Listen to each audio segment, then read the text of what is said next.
Então, boa noite a todos. Eu vou começar hoje a nossa mesa redonda, cujo tema é Mulheres e Academia, Desafios e Perspectivas Futuras e Projeções Futuras. Eu convidei as minhas colegas Ana Karina, Fernanda Teixeira, Marisa Etia. Eu gostaria, meninas, que vocês se apresentassem. Podemos ir em ordem alfabética? Então, começando pela Ana? Eu sempre começo, né? O mal da letra A. Primeiramente, boa noite, pessoal. Eu queria agradecer pelo convite aí da Virgínia e participar de um evento que ainda é tão relevante aí dentro do contexto aí da academia, né? E principalmente hoje, que é o Dia Internacional da Mulher na Matemática. Então, é uma honra muito grande estar podendo participar, né, de um evento desse num dia tão relevante, né, para todas nós. Então, falando um pouquinho de mim, né, eu sou Ana Karina, eu sou doutora em computação aplicada pelo INPE, então, como a Virginia falou agora há pouco, a gente se conheceu lá, né, e eu hoje, né, trabalho no Instituto Federal de São Paulo, no campus Cubatão, e, bom, trabalho aí numa área voltada mais para matemática aplicada e espero poder contribuir um pouquinho aí hoje na nossa roda de conversa. Fernanda.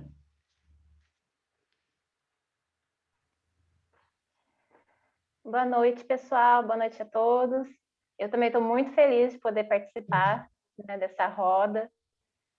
Ainda mais que hoje é dia da mulher na matemática, né? Eu achei muito legal ter essa coincidência da data. Quer dizer, não é coincidência, né? Bom, eu sou formada em matemática, licenciatura em matemática pela Unesp de Rio Claro, onde eu também fiz o meu mestrado em matemática. Depois do mestrado, eu resolvi que eu queria trabalhar e eu voltei para a minha região, comecei a trabalhar em escolas de ensino, em ensino fundamental e médio, comecei a trabalhar depois na PUC de Minas, onde veio a vontade de voltar para a academia, que eu voltei a dar aula para graduação, né? Voltei, aí eu comecei a fazer o doutorado em matemática aplicada na Unicamp. Eu trabalho na área de pesquisa operacional e estou fazendo ainda. E no meio do caminho do doutorado, eu passei no concurso, né? Eu fui trabalhar no IFE, em Cubatão, junto com a Ana, onde eu conheci a Ana. E agora eu consegui remoção, estou no campus de São João da Boa Vista. E eu fico muito feliz de falar sobre isso, né? Porque eu dou aula na graduação em engenharia, ciência da computação, e eu vejo, né, o quanto são poucas as meninas que estão nesses cursos, né? E eu sinto o quanto que é para elas o difícil se impor ali, porque são minoria, e eu queria que a gente encorajasse elas, né? Essa roda servisse para isso. Obrigada. Marisa. O microfone.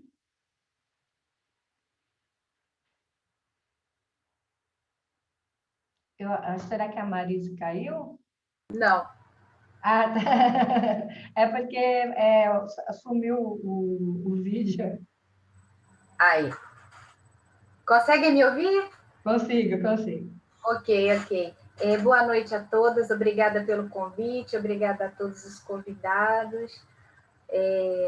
O meu nome é Marisa, eu sou carioca também. Em 1997, eu vim para São José dos Campos para fazer o meu mestrado, né, na área de ciências atmosféricas, na divisão de geofísica espacial. A minha formação básica é também matemática, e eu cheguei a cogitar a possibilidade de fazer mestrado e doutorado em matemática, que é uma área que eu sou assim realmente apaixonada também, né? É uma das paixões que a gente desenvolve ao longo da vida. Gosto bastante de álgebra, da área de álgebra. cheguei a fazer alguns cursos, já na tentativa de caminhar para o mestrado, né? Mas ao longo do caminho me foi oferecida uma bolsa de iniciação científica para trabalhar num projeto ligado ao INPE, né? Era desenvolvimento de um periodograma de Lombe para análise de dados de radioatividade atmosférica. E eu comecei a fazer as análises e me interessei bastante pela área, vi que existia um nicho grande a ser explorado, né?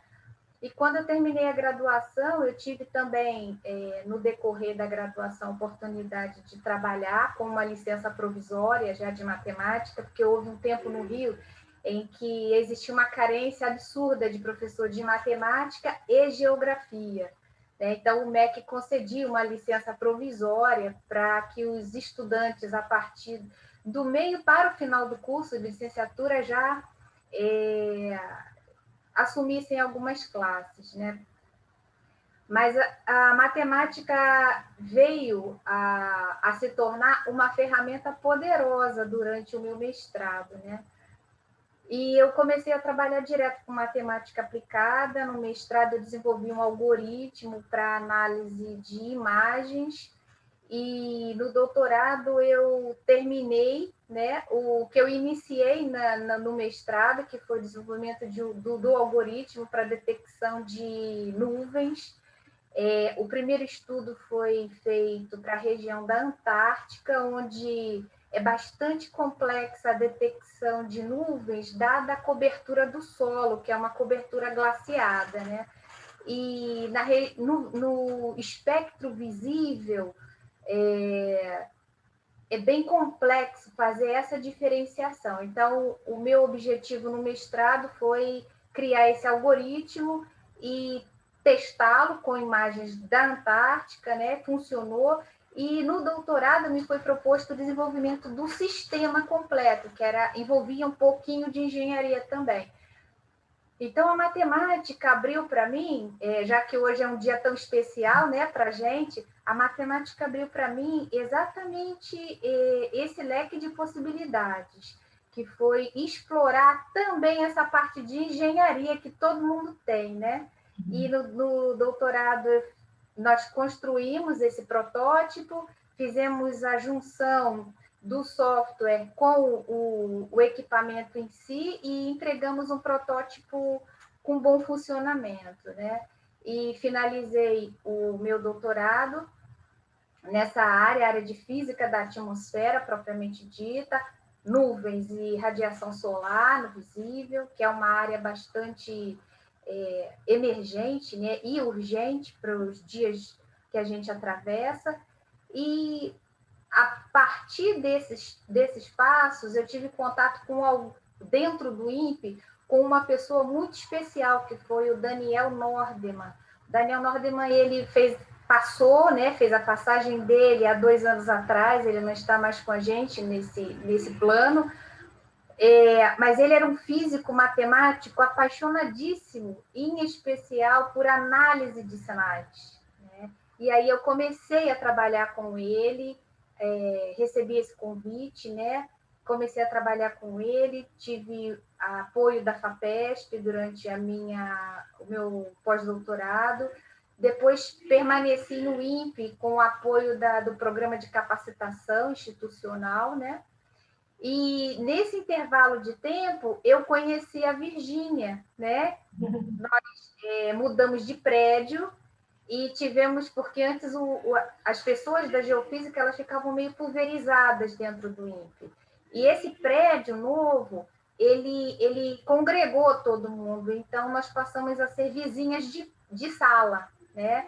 E aí alguns eventos aconteceram, o ILWS, que foi um evento bem interessante, né? Living with Star, patrocinado pela NASA e pelo CNPq, porque ele é um programa da NASA. A Virgínia apresentou trabalho já nessa época, né? E nós fomos entrelaçando mais interesses e conhecimento, né?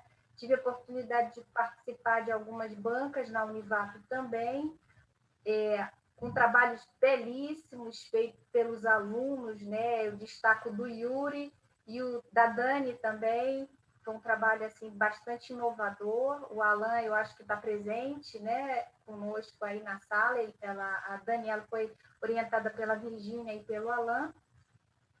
E aí, dessa jornada, surgiu o convite. E é um prazer estar com vocês aqui. Obrigadão. Obrigada por vocês três terem aceitado os convites. Obrigada também a todos que estão presentes. Então, eu vou começar. Eu peguei a primeira coisa, uma coisa bem recente, que foi o filme. Eu não sei se vocês viram o filme da Marie Curie. E quando eu fui assistindo, aí vendo a trajetória dela retratada no filme, eu vi que abordou temas como o papel da mulher e das minorias étnicas na ciência, né? Porque ela não era só uma mulher, mas ela era também uma minoria étnica, né? E nesse filme ela retrata que a Marie Curie passou por vários desafios, né?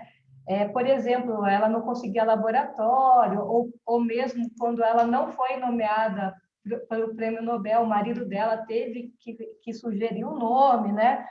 E eu fiquei pensando assim que os desafios dela não estavam tão longe do que a gente vive hoje, apesar de ter aí, né, um bom tempo, né? Porque eu acho que vamos pensar em mais ou menos uns 90, 80 anos, certo? Então, nessa linha, né, vocês acham, na sua experiência, vocês já enfrentaram esse tipo de problema que vocês gostariam de expor, ou têm conhecimento, ou as suas alunas já passaram por algum tipo de problema nesta linha?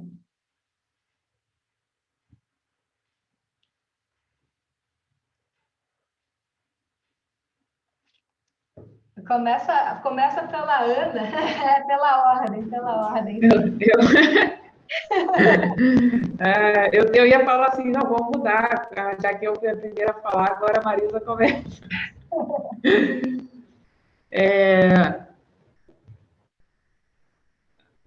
Tá desligado, Marisa, o microfone. Eu ia sugerir a ordem mesmo, Ana. Então tá. Bom, ao longo da minha trajetória, né, então acabou que eu falei bem rapidinho aqui e depois as pessoas deram vários detalhes, eu falei, só falei que eu fui para o INPE e depois fui para o Instituto Federal, mas eu comecei a minha trajetória, né, na UERJ, lá no Rio, eu fiz curso de bacharelado em matemática e eu terminei a minha graduação final de 2009, início de 2010 ali, e aí eu fui fazer mestrado lá no INPE, né? E lá na UERJ, né,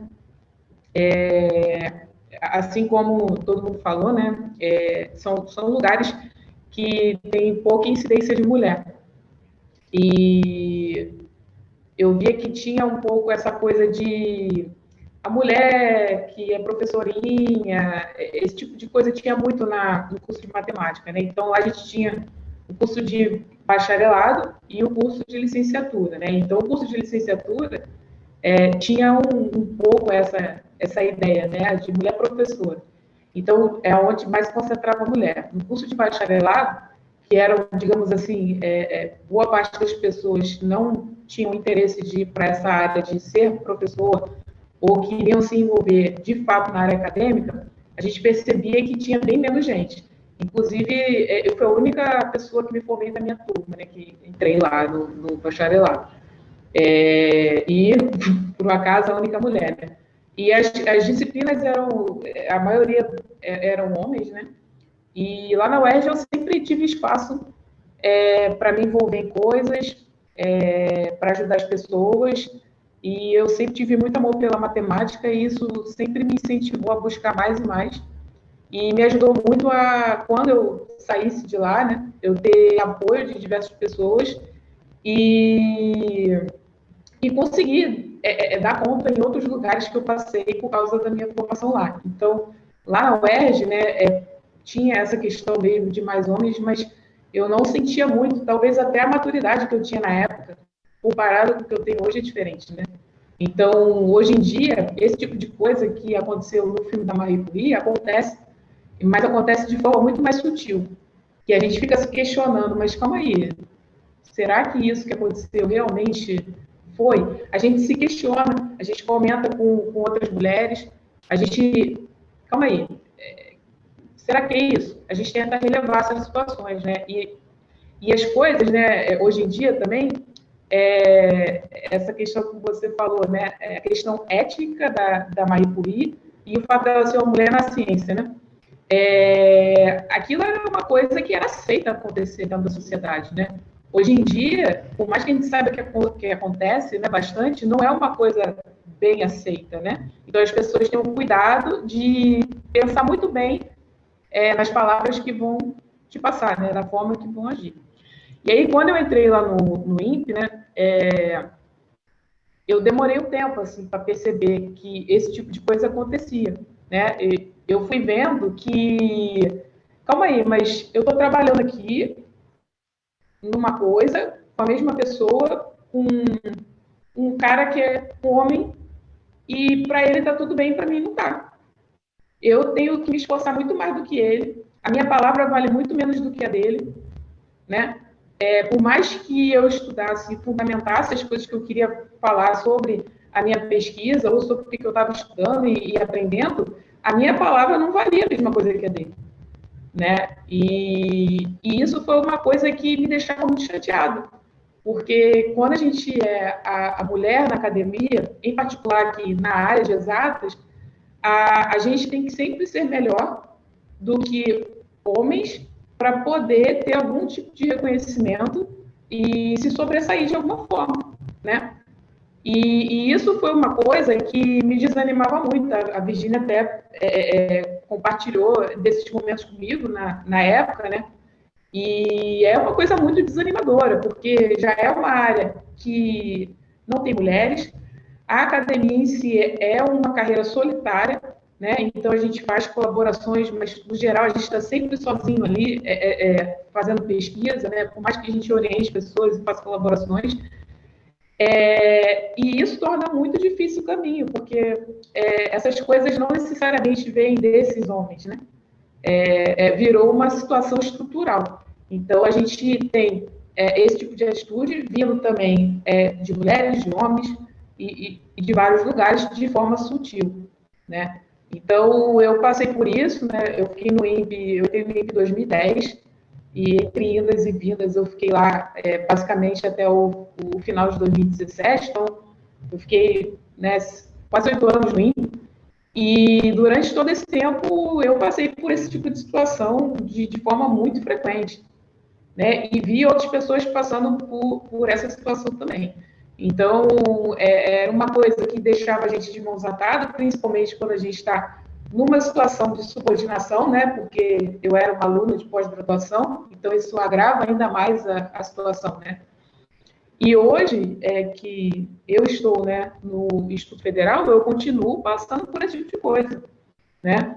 E hoje eu estava até conversando com uma colega de lá e ela me contou uma situação que eu falei assim, caraca, isso já aconteceu comigo e não é a primeira vez, né? Então, mesmo hoje que eu entrei num concurso, eu mostrei que eu tinha capacidade de entrar pelo meu mérito, por tudo que eu construí, eu ainda tenho que ficar ouvindo certas coisas e passando por certo tipo de situação, né? Então, assistir o filme da Marie Curie é uma coisa muito poderosa por todos os feitos que ela fez e, ao mesmo tempo, bem triste, porque nós que estamos, né, numa situação parecida, né, de inserção dentro do grupo, a gente vê que essas coisas continuam acontecendo, eu acho que é bem desanimador, sabe? Uhum. E a gente tem que continuar provando o nosso valor o tempo todo, independente do lugar que a gente esteja, né, para poder criar aí um ambiente, né, mais tranquilo para a gente poder fazer parte, né? Então, hoje em dia eu tenho a oportunidade de ter alunos e eu tento orientar as alunas que eu tenho e as meninas que eu dou aula, e tento empoderar o máximo que eu posso e também ser um exemplo para essa persistência aí dentro dos cursos, né, de exatas. Eu gostei muito. Isso é muito importante, né? Empoderar e trazer mulheres para vir trabalhar com a gente. E, Fernanda, qual a sua experiência similar à Marie Curie na academia? Eu Como cresci aluna no também interior você de pode São falar, Paulo, né? como aluna também, eu acho que também tem uma relação dos professores, veem as alunas diferentes, né? Às vezes eu sinto isso, que eles sentem que elas precisam de mais cuidado ou não são tão capazes, né? Eu senti isso no doutorado, que sempre, né, os homens estavam em posição de destaque e sendo sempre elogiados e tidos como exemplo, né? Dificilmente você vê assim um professor falando, essa, né? Principalmente assim, lá no INPE, lá no Observatório Nacional, eu consigo lembrar disso com meus amigos, colegas homens, mas não comigo, sabe?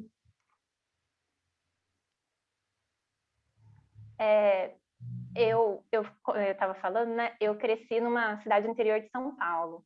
E aqui é bem carregado o machismo, então a mulher realmente ela é criada para casar, para ter filhos, né?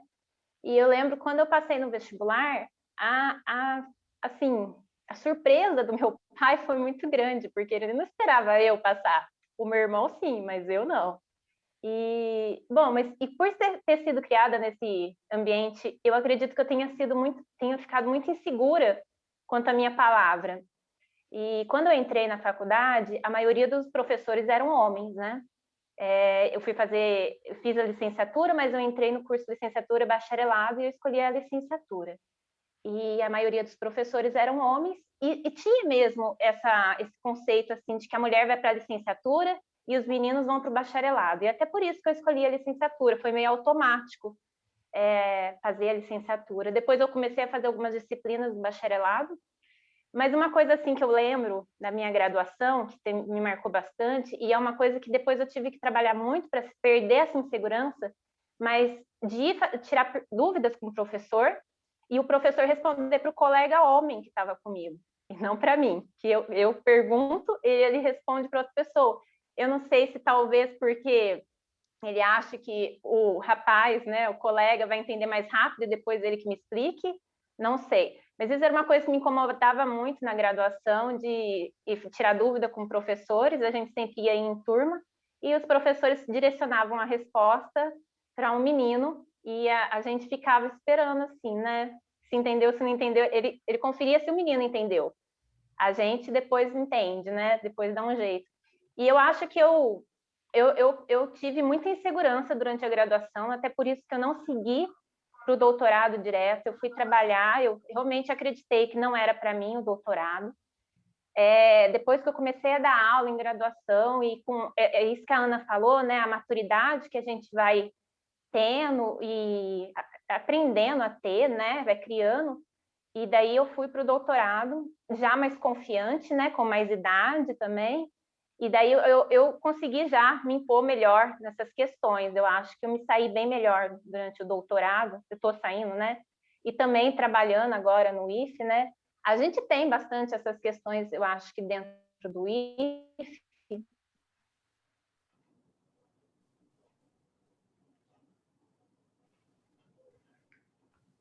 Bom, os professores da indústria, a maioria são homens, né? E eles realmente eles não dão chance, a gente tem que impor. Eu gostava muito da Ana nas reuniões, porque Tá falhando. Eu acho que a conexão tá. Mas eu imagino, Ana, nas reuniões, se você manteve aquele espírito do mestrado, eu queria estar junto. É uma coisa que eu gostaria de estar vendo. A Ana nas reuniões. O microfone está fechado, Fernando. caiu a minha conexão aqui. Mas eu escutei você falando das reuniões com a Ana, né? Eu adorava participar das reuniões com a Ana. Mas é isso, né? Eu acho que a gente sempre passa por isso. Eu assisti o filme esse fim de semana que você comentou, né, da Marie, e eu fiquei assim, muito impressionada, né, com a personalidade dela de bater, porque se para a gente agora é difícil, às vezes, imagino que naquela época era muito mais difícil, né? a gente já tem todo esse caminho construído por elas, então eu fiquei muito admirada. Eu estou com esse filme, assim, a hora que você falou, eu já fiquei animada. Não, esse filme eu gostei muito, gostei muito.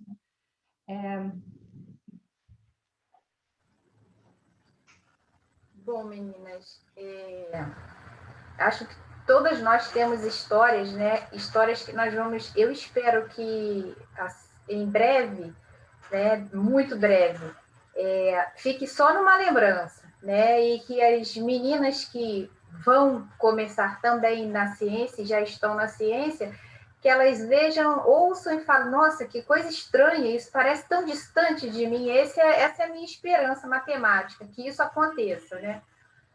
Mas eu também passei por situações intrigantes, inclusive no INPE, viu, Ana? Com relação a colegas. Eu me lembro muito claramente, eu ouvi a Ana falando, e numa reunião, o meu orientador na época, né, eu acredito que ele nem... Geralmente as pessoas que fazem isso, eu não estou desculpando, porque isso é uma coisa muito grave, séria, né? Você inferir coisas tão negativas na autoestima de uma pessoa, né, ou tentar fazê-la. Ele, numa reunião, fez um comparativo assim, totalmente sem propósitos, e de repente ele falou assim: o aluno que mais que tem o melhor desempenho é o fulano. E começou a elogiar. E assim, o colega que foi elogiado, ele ficou com tanta vergonha, que ele olhou para mim e falou assim: isso não está correto. É uma geração diferente já. Uhum. Ele falou, em termos de trabalhos, em termos de quantidade até, né, durante o mestrado, você fez muito mais do que eu. E aí eu só olhei para ele, baixinho, ele estava perto de mim, e eu falei assim, mas você é um menino. Né? E aí ele olhou para mim de novo, franziu a testa muito sério e falou assim, você está brincando que isso está acontecendo? Eu falei, está acontecendo. Está acontecendo. Não é a primeira vez, a gente precisa ser persistente, resiliente e, às vezes, em alguns momentos, fazer como a Curie mesmo, dar de louca e seguir em frente, né? Que foi o que ela fez, né? Tantos atropelos, né? Ganhou 2 prêmios, sendo que teve que acontecer uma interferência direta e ela quase perde o segundo, né? Porque, a despeito da descoberta dela, a vida pessoal dela estava sendo questionada. Então, por horas, né, digamos assim, por questão de 12 a 24 horas, ela não ganha o Nobel, se as informações que vazaram chegassem antes para o comitê, né? Então, acho que todas nós passamos por situações bem melindrosas e delicadas, mas existem soluções para isso, né? Assim, curto e longo prazo. Eu acho que em curto prazo é exatamente o que nós fizemos. Cada uma, ao seu modo, foi resiliente, forte o suficiente para falar, não, eu acredito. Ainda que ninguém esteja acreditando, eu estou aqui e vou marcar o meu território, né? E isso é uma coisa bastante importante, porque existe uma geração, né?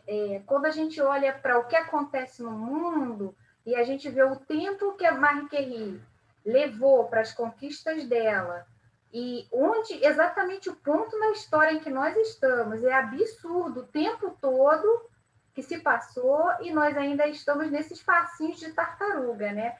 Mas nós precisamos ter essa resiliência e essa força e persistência, né? Porque existe uma geração nova também de professores que eu digo já lá do primeiro ciclo, né? Que já vem trabalhando essa questão, que é uma questão social. Isso é muito importante mudar. Mudar não só para os meninos, mas para as famílias dos meninos e das meninas, né? Eu sou da época em que eu brincava com pipa, né? Porque eu fui criada com 2 meninos, então a brincadeira da casa era brincadeira de de menino, basicamente. Então, não existia uma distinção. Vai brincar com jogos? Joga ludo, joga boliche. Se tiver que pegar em qualquer brinquedo, pegue também. Então, quando a gente é tratado em casa um pouco diferente e a gente cresce, vem para a academia, e já na graduação a gente percebe, opa, tem uma coisa um pouco diferente aqui, né? Aqui eles me tratam um pouquinho diferente. Então, à medida em que a gente vai chegando no mestrado, a gente encontra esse afunilamento. No doutorado, isso vai se tornando mais evidente. E depois, quando a gente vai se tornando, né, vai ficando mais sólido dentro da academia, isso ainda continua nevrálgico, né? Mas a gente também precisa ter esperança, né? Volto a dizer, porque os rapazes que nos acompanham, os colegas de trabalho, embora eles também tenham recebido a mesma criação, né, acadêmica, alguns já começam a olhar como esse meu colega olhou e falou, peraí, tem uma coisa errada. Eu senti, mas ele, não por ser meu amigo, mas por ver que tinha uma disparidade de comparação, né? Ele fez essa colocação. Então, eu achei bastante curioso e pertinente. E ontem eu estava conversando com meu esposo sobre isso. Daí eu falei assim, olha, eu não sei quais as provocações que a Virgínia vai nos lançar, né? Mas provavelmente ela vai tocar nesse assunto, que é um assunto tão triste ainda de acontecer, né? Aconteceu comigo, aconteceu com todas vocês, né? Dentro dos institutos, talvez isso seja ainda mais forte, porque ainda existe uma geração remanescente mais antiga, que não faz isso de modo velado, faz isso de modo evidente, presente, forte, contundente, né? Eles atropelam em alguns momentos, mas isso está mudando. Então, eu tenho esperança de que as novas gerações, né, a passar por todos os professores que têm uma cabeça diferenciada, né? Desde o primeiro ciclo, que já trabalham isso com os meninos e as meninas não precisam ser só esforçadas, os meninos são esforçados também, mas as meninas são tão inteligentes quanto os meninos também são, né? Então, essa leitura a gente precisa insistir para que ela aconteça, né? Olha que coisa extraordinária é a gente ter diversidade, né? De resolução de problemas. E mulher é muito assim, né? Mulher traz isso, junto com o homem, ela traz isso num grupo, né? Não é uma questão de remoção de lugares, mas sim complementaridade de espaços, né? Quanto mais diverso o ambiente, melhores são as soluções produzidas, né? Até porque homem e mulher, e eu sempre disse isso dentro do INPE e eu repito isso sempre, nós somos hardware e software diferente. A gente processa diferente porque a nossa estrutura é diferente, né? Não é melhor e nem é pior, é simplesmente diferente. E por isso é tão bom, né? Quando os dois hardware e os dois software trocam experiências entre si. Então, eu acho que isso é bastante edificante e produtivo. E eu espero realmente que as novas gerações, né, elas atentem para isso. Sim, não, sim, com certeza, né? É porque, assim, para a mulher se sentir cada vez mais confortável no trabalho, no lugar de trabalho dela, ela precisa de ter o apoio masculino, né? Ela precisa de ter homens feministas, né? Apesar que, assim, que eu, às vezes, até acho engraçado que eu tenho colegas que se dizem homens feministas, né?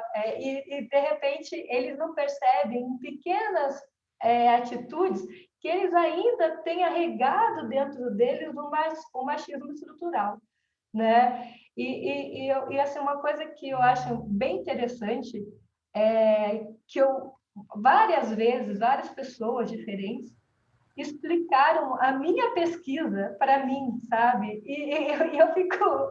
E assim, a gente se sente até... Às vezes você fica quieto, você escuta, você, né? Você não quer ser chata de ficar, né? Sei lá, porque você está tão acostumado a passar por situações semelhantes, mas aí eu fico pensando assim, mas eu trabalho com isso há anos, eu estudei mestrado, doutorado, fiz pós-doutorado na Rússia e agora uma pessoa que nem trabalha com isso está me explicando a minha pesquisa para mim, né? Eu acho isso daí uma coisa assim bastante engraçada também que acontece, assim, ou triste, na verdade, não é o triste começa a ser engraçado, né? Mas aqui o professor Paulo, ele colocou uma pergunta aqui, até uma pergunta bem assim, vamos ver, de difícil de responder. E os cargos de direção na academia? Como vocês se sentem que tem sido a presença feminina nos institutos que você trabalha? E as mulheres nesse cargo podem ajudar a promover esta horizontalização necessária, né? De ter mais mulheres em evidências, em cargos, né? Em evidência. De novo com a Ana, vamos por ordem alfabética. Olha, eu nesse ponto, né, de experiência, eu não tenho muito a acrescentar, né? Primeiro porque eu nunca tive num cargo de chefia, né? Nesse sentido. O que eu tenho de vivência, digamos assim, nisso é observando, né, outras mulheres que estariam na posição, né? Então, assim, onde eu trabalho, por exemplo, tem algumas mulheres que estão envolvidas, assim, em cargos de chefia, de direção. Eu, particularmente, dessas pessoas, né, que eu tive a oportunidade de vislumbrar aí, nesse tipo de cargo, eu nunca vi muito interesse em fazer essa horizontalização, né? Eu acho que essas ideias, né, até todo mundo comentou essa questão da faixa etária, né, da mentalidade das pessoas. Eu acho que, pelo menos dentro do contexto que eu estou inserida, essa galera já é um pessoal mais das antigas e que eu acho que não tem esse pensamento muito voltado para esse tipo de política, digamos assim, né? Então, eu acredito que possa, sim, contribuir na promoção, né, desse tipo de coisa, porque eu acho que, além da nossa experiência pessoal, quando a gente está em cargos de chefia, eu acho que a gente acaba lidando mais ainda com essas situações, né, e visualizando outras pessoas passando por isso. Então, eu acredito que possam, sim, existir alguns tipos de ações, né, voltadas para isso, assim. Mas eu, particularmente, não tenho muito o que contribuir nesse sentido, né? Do que seria ou de coisas que eu vivenciei, né? Então, talvez meus colegas aí tenham mais ideias.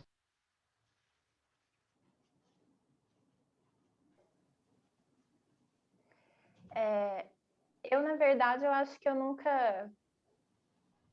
Pelas instituições que eu passei, o cargo máximo que alguma mulher esteve ocupando era coordenação. Direção, eu acho que eu nunca vi uma mulher na direção nas instituições que eu passei, sempre em coordenações. Eu acho que, assim, só o fato de ter uma mulher, mesmo que ela não... que nem a Ana falou, que às vezes ela pode vir já de uma orientação, assim, que não vai trazer muita ajuda, mas só de ver uma mulher num cargo de direção, eu acho que para nós já traz, assim, uma sensação de que podemos chegar lá, né? Para as meninas que estão na graduação, podemos chegar lá. Então, eu acredito que sim, que ter mais mulheres em cargos de chefia já seria de ajuda só por isso, só por ter a representação feminina numa posição de chefia, né?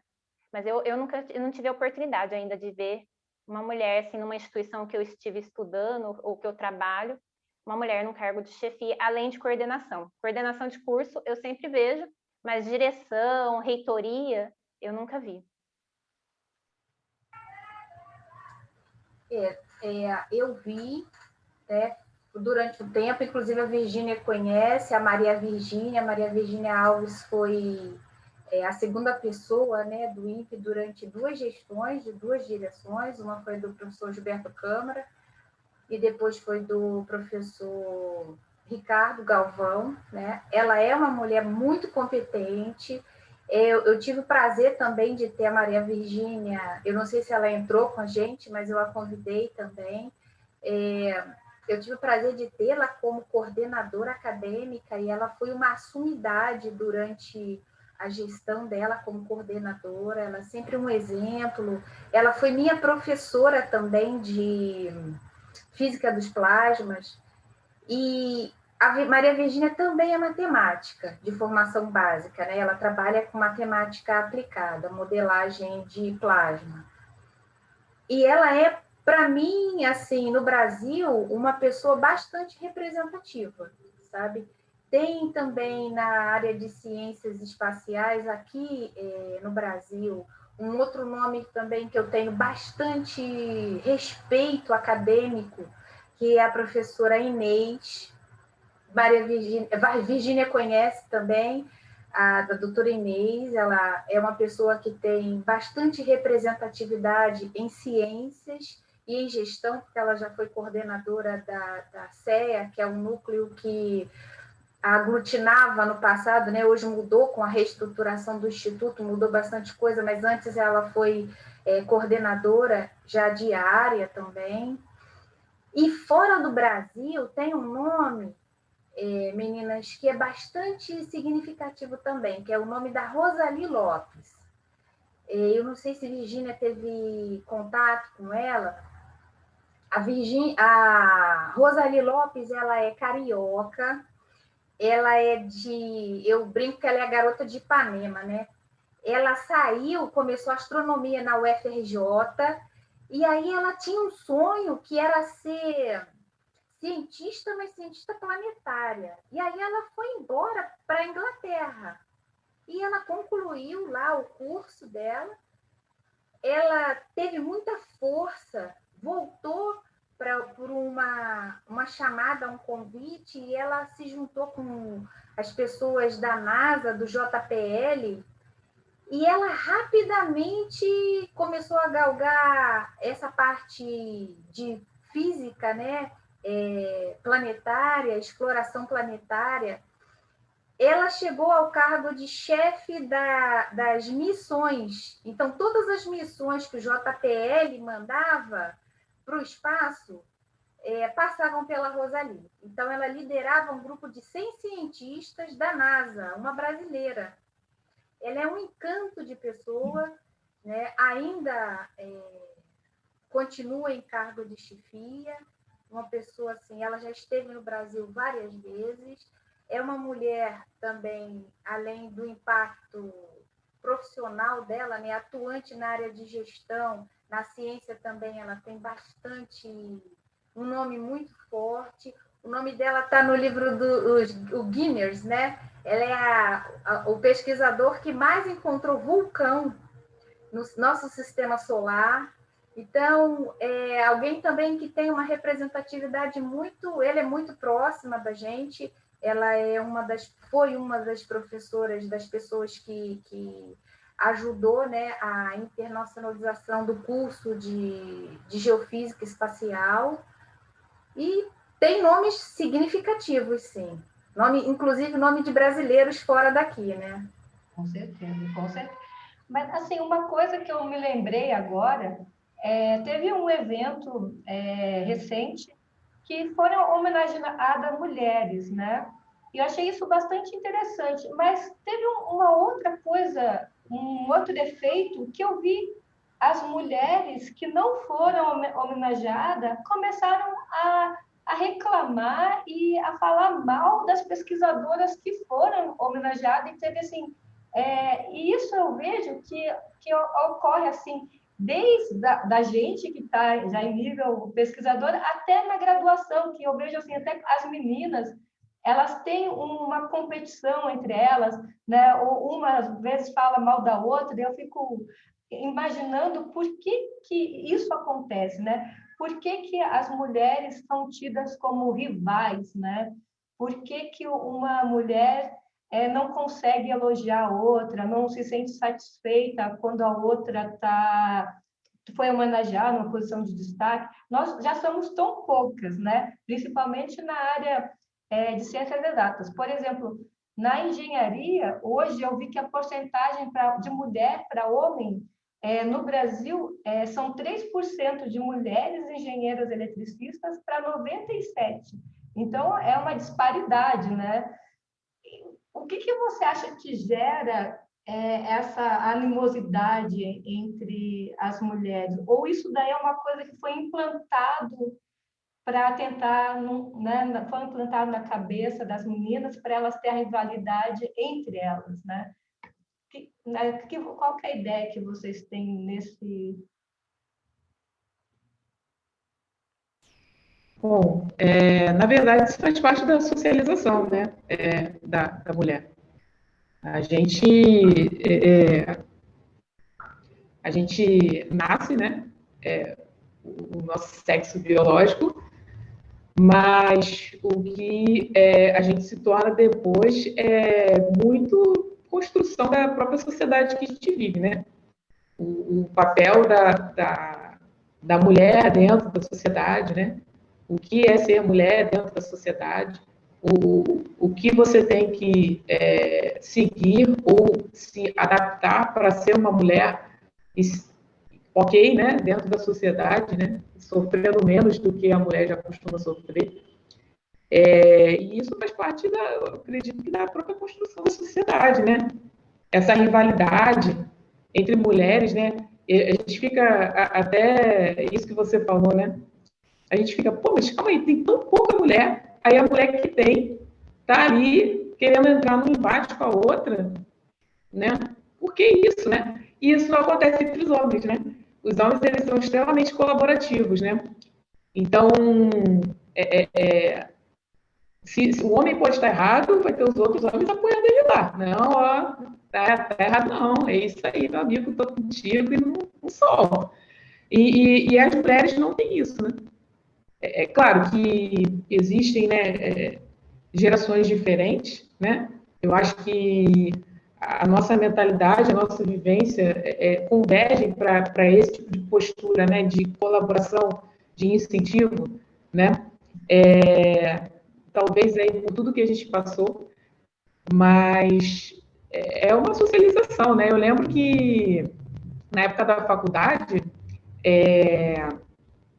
eu assim tinha um sentimento assim, nossa, sou boa, né? E eu não, assim, naquela época, eu achava assim, pô, eu sou uma mulher dentro de um curso de matemática que estou tendo um certo destaque, assim. E eu não via isso acontecendo com frequência. Mas não era uma coisa que eu achava que tinha rivalidade ou não tinha que acontecer. Simplesmente não tinha, né? Hoje em dia a gente tem mais mulheres inseridas dentro da instituição e, infelizmente, nem sempre a gente consegue chegar no ideal, né, desse ambiente. Mas eu acho que isso é uma construção mesmo, né, histórica, uma socialização da mulher em si, né? E é uma coisa que a gente tem que desconstruir, né? Por que eu vou ser rival de uma mulher que está passando por coisas parecidas com o que eu estou passando, que está suando para chegar onde eu cheguei ou onde eu quero chegar? Por que eu não posso dar a mão para ela e chegar junto com ela? Né? Então, são coisas que a gente tem que se policiar, né? Porque até a Virginia comentou, tem certos homens que dizem que são a favor e você vê certos comportamentos. E a gente também tem que se policiar, porque nós fazemos parte da mesma sociedade, né? E nós fomos criadas nessa sociedade, né? Cada pessoa dentro de uma realidade, mas nós fomos criadas com vários preconceitos, com várias... ouvindo coisas diferentes, né? E a gente tem que também se policiar para fazer a nossa parte nesse sentido, né? E construir um espaço que seja acolhedor, que seja colaborativo entre mulheres também. Com certeza. Eu concordo com a Ana, né? A gente tem uma cultura da sociedade mesmo de rivalizar as mulheres, né? Às vezes a mulher está se destacando e alguém faz algum comentário meio sexista que ela está se destacando porque é mulher e tal. E, e isso dos homens terem essa rede de apoio, né? Eu acho que a gente precisa aprender com eles como fazer essa rede de apoio e fazer uma rede de apoio entre as mulheres, porque se a mulher está se destacando, né? Eu pelo menos penso assim, ela está abrindo caminho para a gente que está vindo atrás. Então, a gente precisa mesmo colocar isso na cabeça das meninas que estão vindo aqui, né, atrás da gente, que a gente precisa ter essa rede de apoio de mulheres se apoiando. Que eu acho que, eu até acredito, né, eu vi a Marisa falando que não é, arranjar desculpa para o que às vezes os homens fazem, né? Mas eu acredito que muitas vezes eles não sabem que fazem mesmo. Eu já dei uns toques assim, e a pessoa fica, oh, né? Eu fiz, não sabia que era. E daí, se a gente tiver essa rede, né, de mulheres sempre dando toque, quem sabe a gente melhora a sociedade nesse sentido. Eu concordo, assim, que às vezes eles fazem um comentário sexista e acha que é elogio de alguma forma, né? É interessante, né? Alguns como, por exemplo, nossa, você resolveu isso, você é uma pessoa muito esforçada. Não, você é uma pessoa inteligente, né? Resolvi um problema. Não, eu não sou só esforçada, eu sou inteligente. Eu dediquei e resolvi aquilo, né? Aí a Ana tem 3, 4 alunos em classe, e aí as meninas têm um bom desempenho, e é bem comum quando a gente escutar isso, né? Quando a gente é aluno na graduação, nossa, como você é uma pessoa esforçada, né? Você até conseguiu resolver esse problema, né? Ei, seus colegas não conseguiram. Aí a gente para e fala assim, numa determinada época da vida da gente, por que será que a gente ouviu isso, né? É dolorido às vezes, depois que a gente vai amadurecendo e vai vendo que aquilo é exatamente. Algumas coisas são ditas não só por homens, por mulheres também, porque nós fomos construídos, a nossa mente, o nosso desenvolvimento, ele passou por um processo lá desde a primeira infância. Então, quantas vezes a gente, por mais incentivo que tenha recebido, a gente recebeu também alguns acalentos do tipo, puxa vida, como você é boazinha, como você é inteligentezinha, como, sabe? E não, puxa, que legal, você fez tal coisa, isso é muito bom. E nós mulheres também, né? As nossas mães, as nossas tias. Então, imaginem que os nossos professores, as nossas professoras, todos passamos pela mesma sociedade, pelas mesmas falas que o pai da Marie Curie, por exemplo, o pai e a mãe, eles eram inovadores, né? Eles ensinaram física para a filha, né? E eles abriram um universo para elas. Ela jamais deve ter escutado você tão esforçadazinha, minha filha, né? Mas olha o que você fez, minha filha. Então ela achava aquilo comum, né? E ela cresceu nesse mesmo empenho. Então, quando ela caiu de verdade, né, no meio de uma sociedade, e ela começou a verificar como a coisa funcionava, ela rapidamente tratou de cuidar da vida dela, né? De um modo em que ela não se perdesse no meio de tudo aquilo. Embora naquela época também tivessem poucas mulheres, ela estava muito fitada, focada em resolver as questões dela. Então, quando a gente encontra, eu vejo amigas, né? E que entram nessa dualidade entre eu ajudo ou eu critico, ou eu atrapalho, né? A gente também precisa lembrar que não são só homens que tiveram uma influência um tanto quanto estranha. As mulheres também, inclusive nós, né? Que muitas vezes aceitamos algumas coisas, ouvimos e nem percebemos. Existe uma coisa que se estuda, que é o tal do viés invertido, né? Que ele está embutido na gente e a gente nem percebe. que essa coisa existe, porque ela é muito en passant, assim, a gente fala, não, tudo bem. Quantas vezes eu ouvi alguns comentários disso, não, tudo bem. E realmente as pessoas não fazem, não é por maldade só, eu vou prejudicar, eu vou falar. Elas fazem porque elas não atentam para aquilo.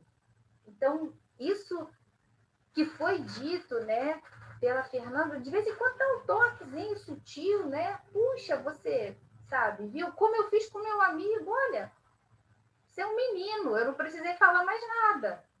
Então, essa questão não serve só para mulher falando com homem, serve para mulher falando com mulher também, sabe? Eu, tipo, olha, oi, eu tô aqui e eu sou igualzinha a você, sabe? Então, essa sutileza, às vezes, ela precisa ser evocada, até entre nós. Eu diria que até especialmente entre nós, para a gente tentar fazer essa rede, né? Isso. Sugerida aí pela Fernanda. Juntas nós somos mais fortes. Seguramente somos mais fortes. Com certeza. Não, com certeza. E às vezes, é que, como você disse, eu vejo que, às vezes, eu sou dura com as minhas alunas, porque assim, a gente sobreviveu a um ambiente tão hostil que eu acabava, assim, por exemplo, né, quando ela estava no congresso, eu estava junto, eu falava assim, ó, não chama muita atenção, não fala assim, não se veste assado, porque senão a sua pesquisa vai ser desmerecida, né?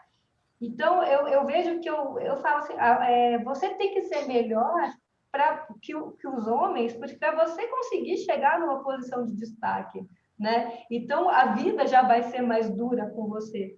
E eu vejo, assim, que às vezes a gente também teve mulheres né, que vieram nos orientando, que elas tiveram uma dureza muito maior com a gente, do que com os alunos que elas orientaram homens, né? Porque talvez na cabeça dela, ela pensa assim, o mundo vai bater muito forte em você. Então, eu vou já deixar você com casca dura para você conseguir sobreviver, porque a gente tem muita... Se você pensar, a gente hoje, eu estava vendo, 52% da bolsa de iniciação científica são para as meninas, mas você não vê essa quantidade de meninas no mestrado e no doutorado. Você vai vendo que esse número vai esvaindo. E o que vai acontecendo? Será que é um ambiente hostil que vai fazendo elas desistir? Né? Então, às vezes eu fico pensando se a gente não... Como que a gente pode incentivar as meninas a seguirem essa carreira, né? Qual que seria a nossa atitude com elas? A gente teria que falar para elas, olha, você tem que ter tal comportamento se você quer sobreviver nesse meio, ou como que a gente quebra esse paradigma, né? Fala assim, não, você pode ser quem você quiser, que, na verdade, o meio não é o meio deles, o meio é nosso, né? Como que você acha que a gente...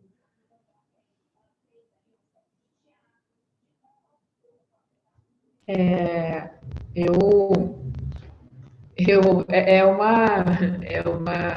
uma questão bem complicada isso aí, né?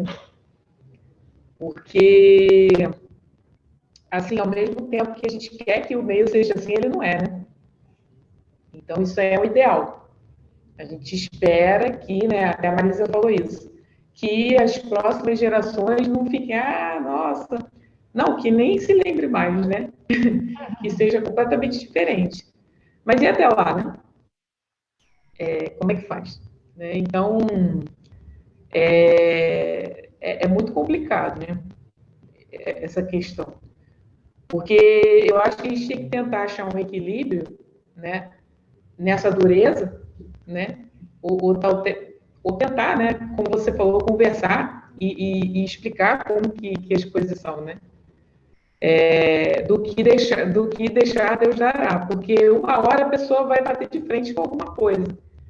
E talvez seja mais interessante ela saber do que pode acontecer, das dificuldades, por alguém que, de certa forma, está apoiando e está segurando a mão, do que se debater com uma situação que pode tirar ela daquele caminho.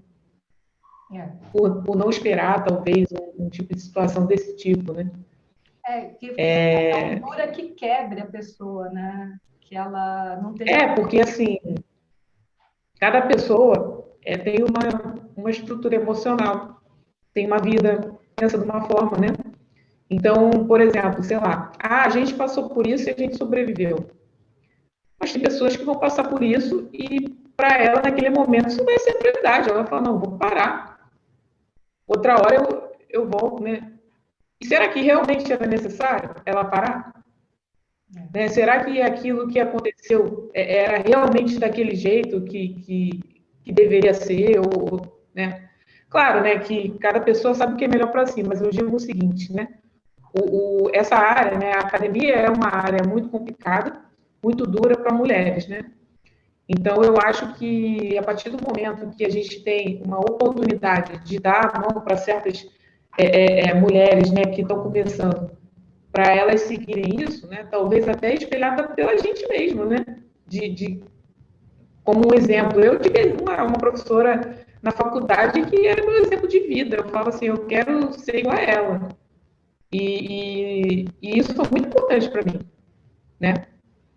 Para eu chegar onde eu queria chegar e estudar o que eu queria estudar, né? Porque eu via uma mulher que era extremamente competente, extremamente capaz, que me apoiava e eu queria ser assim, né? Então isso foi muito importante para mim, né? Então eu acho que talvez seja uma coisa para a gente refletir, né? Se a gente hoje tem uma oportunidade de estar nessa posição, né, de orientar, de guiar, né, essas meninas que estão entrando, a gente tentar achar um equilíbrio para que o caminho, na verdade, não depende da gente ou não para ser fácil ou difícil, porque as coisas são assim, né, infelizmente, mas como que a gente pode, né, orientar essa galera da melhor forma, né, para seguir? Como que a gente pode incentivar? Porque realmente tem momentos que é muito desmotivador. Eu não sei vocês, né? Mas eu pensei várias vezes em desistir, sabe? Aconteceu tanto problema e era tanta coisa que eu pensei várias vezes, cogitei. Aí eu pensava lá e tal. Aí quando eu estava no doutorado, eu falava, não, vou desistir. Não dá mais. Eu falava, não, vou ter que devolver a bolsa do CNPq. Não vou desistir, não. E ficava ali assim, era muito mais uma coisa racional do que porque eu queria ficar mesmo, porque ocorreram coisas que foram muito difíceis, não só nesse sentido, né? Mas em outras coisas também que aconteceram na minha vida, né? Então, assim, eu acho que esse apoio é necessário, né? E a gente tem que pensar em como que a gente pode prover aí, não uma blindagem, né? Mas uma coraça aí para ajudar essas meninas que estão começando, né?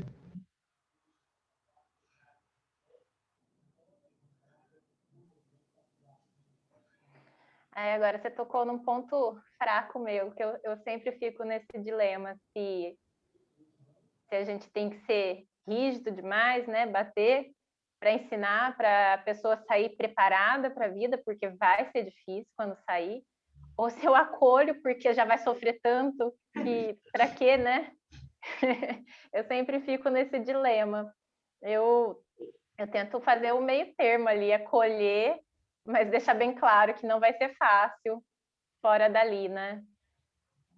Eu tento fazer isso, mas eu realmente não sei qual que é o caminho certo, assim, eu estou sempre refletindo sobre isso, é um assunto que para mim é bem complexo.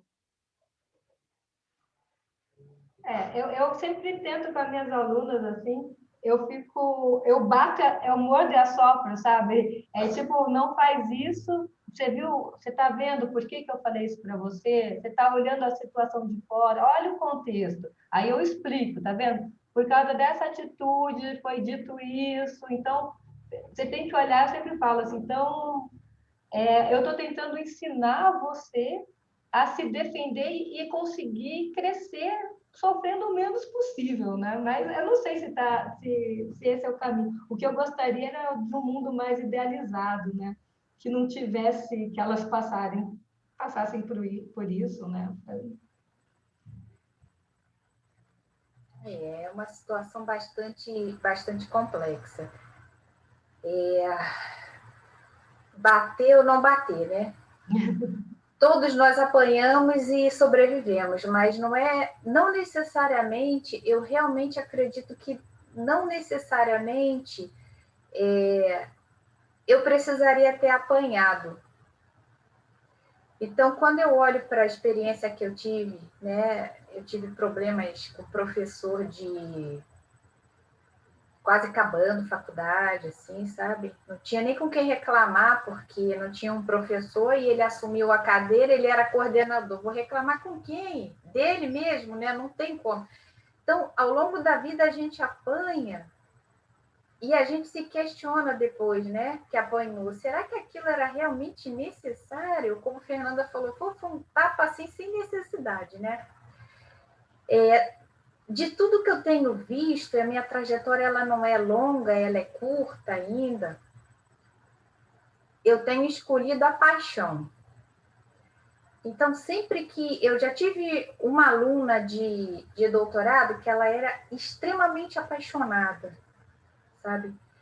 Pensem numa pessoa que já sofreu muito na vida. Eu não sei se era o contágio do convívio, né? E a gente ali muito junto, que ela era tão apaixonada por tudo que ela fazia, que você dava qualquer problema e a criatura resolvia, sabe? Às vezes você falava, não precisa ser tão radical, sabe? Você pode ser mais flexível com as coisas.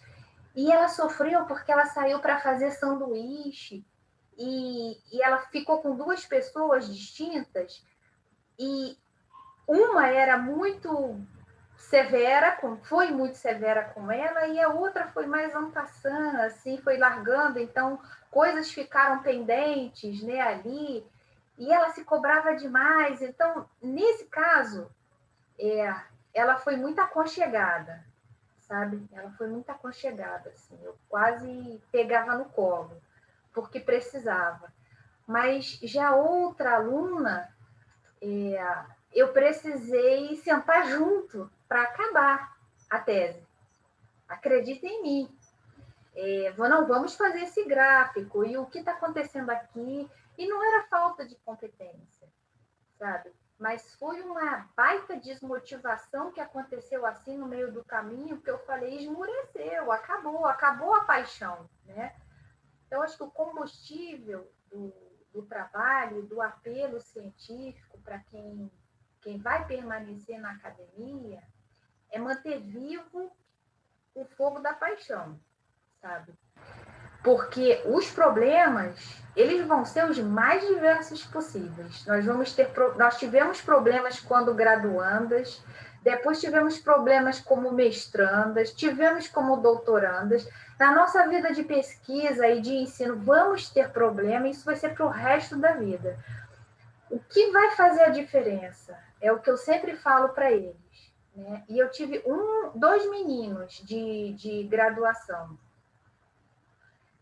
Trabalhei com ele no TCC dele, e o outro fez uma iniciação tecnológica, assim, que era o equivalente de uma IC, né? De uma iniciação científica. E o que eu dizia para eles, um dia você vai ser tecnicamente igual a todo mundo, você vai ter o mesmo background de todo mundo.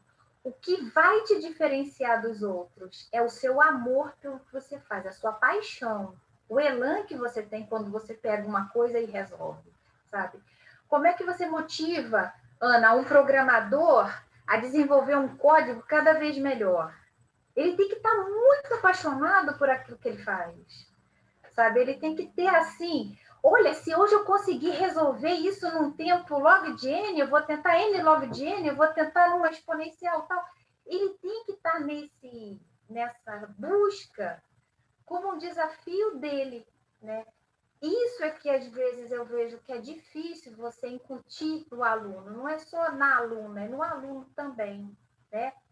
Naquela pessoa que está nessa busca. Porque às vezes ele não sabe se ele realmente quer aquilo quando ele está na graduação, né? E quando ele passa e vai para uma pós-graduação, que aí isso fica um pouco mais complexo, porque envolve processos, né, jurídicos até, como a Ana falou, se eu termino, assumo uma bolsa, vou até a metade e não termino, eu tenho que pagar essa bolsa de volta, né? Como é que eu faço? E às vezes é mais fácil você empurrar até o final, né?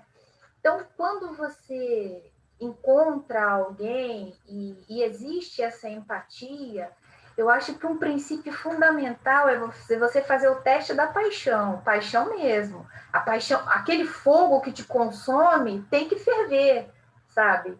É o que te faz dar aula e é o que te faz ficar de 2, 3 horas, 4 da manhã corrigindo o draft de um paper que você tem que mandar. É o que faz você cansado, super cansado, participar de um comitê para organizar um evento científico para atender melhor os alunos. Então, quando essa chamada, essa convocação, ela parte também desse princípio, então eu acho que fica muito claro para quem está na jornada junto com você que é preciso empenho e é preciso paixão, sabe? Porque um dia vai ser tudo muito difícil. E quando for muito hardcore, aquele período assim que você quer quase... Então você lembra o que é que te motivou, sabe? E você olha assim, do fundo do coração, e você diz, cara, isso vale a pena, sabe? Deixa o pau quebrar, vale a pena, sabe? Então, quando você encontra isso e você consegue despertar isso nesse estudante, gente, olha, é muito extraordinário. É uma coisa assim, é apaixonante, é emocionante você ver uma pessoa que estava completamente apática no início do trabalho e, de repente, os olhos brilham quando ela vê aquele fluxograma do trabalho dela ali e ele vai, assim, vibrando, né? A pessoa vibra com aquilo que ela conquistou. Então, eu acho que a motivação, tanto para os meninos quanto para as meninas, ele parte dessa busca, sabe? Da gente detectar qual é a paixão que essa criatura tem. E se essa paixão converge para o que ela quer fazer. Porque se for verdade, essa pessoa se torna imparável. Ninguém para essa criatura. Eu nem sei se existe essa palavra, imparável, né? Mas ela vai fazendo isso. A gente viu isso no filme da Marie, né? Ela foi praticamente uma mulher à frente do tempo, porque ela era primordialmente apaixonada. Fervia nela uma paixão que ia muito além das forças dela. Isso, assim, acho que ecoa muito, entra numa sintonia muito fina com quem está junto, sabe? Talvez na pós-graduação isso seja melhor, mais visto, do que quando você tem uma classe maior, como agora é o caso das meninas, né? Da Ana e da Fernanda. Você tem o quê? Sei lá, 70, 80 pessoas, né? Então, é um desafio. Eu trabalhei com meninos e meninas aqui em Jacareí também durante 8 anos à noite. E era um desafio, sabe? Você mantê-los cansados, às vezes, e apaixonados por aquilo, sabe? Então, acho que esse é o nosso desafio dessa nossa geração. Eu concordo plenamente. E fora que quando eles conquistam, a gente sente um pouquinho, né, vitorioso também, né? Para cada aluno seu que defende, que você fala, pô, que tese boa, que dissertação boa, né? Ou agora, que nem meus alunos que fizeram o ENAD e tiraram nota 5, eu olho assim e falo, tipo, meus garotos, né? Meus garotos, sabe? Né? Eu fico assim, super orgulhosa, é uma mãe super orgulhosa. Eu vou abrir agora, que a gente está terminando, para quem quiser fazer pergunta para vocês. Eu vou direito a 3 perguntas do público. Então, se vocês quiserem abrir o microfone ou via chat, sintam-se à vontade.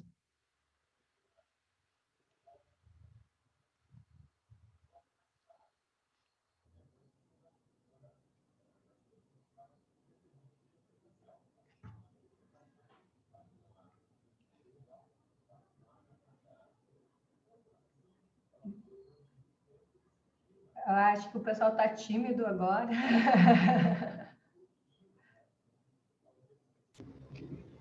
o pessoal está tímido.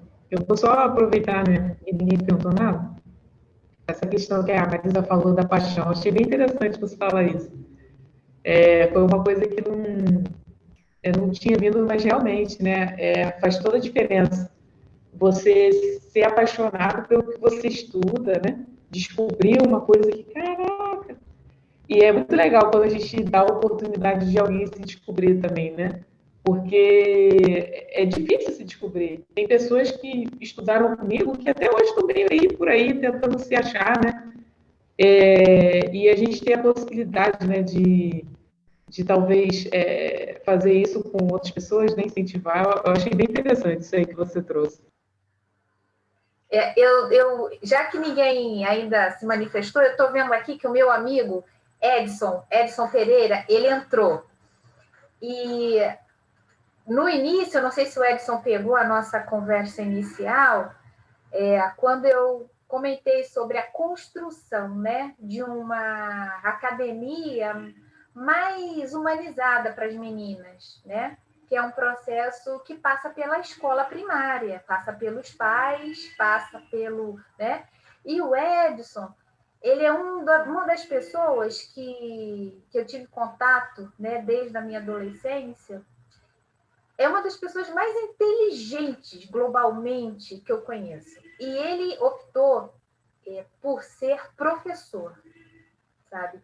Então, eu tenho uma esperança tão forte, tão grande, de que uma geração de pedagogos auxiliem, né, as nossas crianças, as famílias, a construir a ideia da academia como uma coisa desmistificada. Porque meninos e meninas têm a mesma habilidade. Ele é um exemplo, né? Nós fizemos curso técnico juntos, ele é um baita programador, né?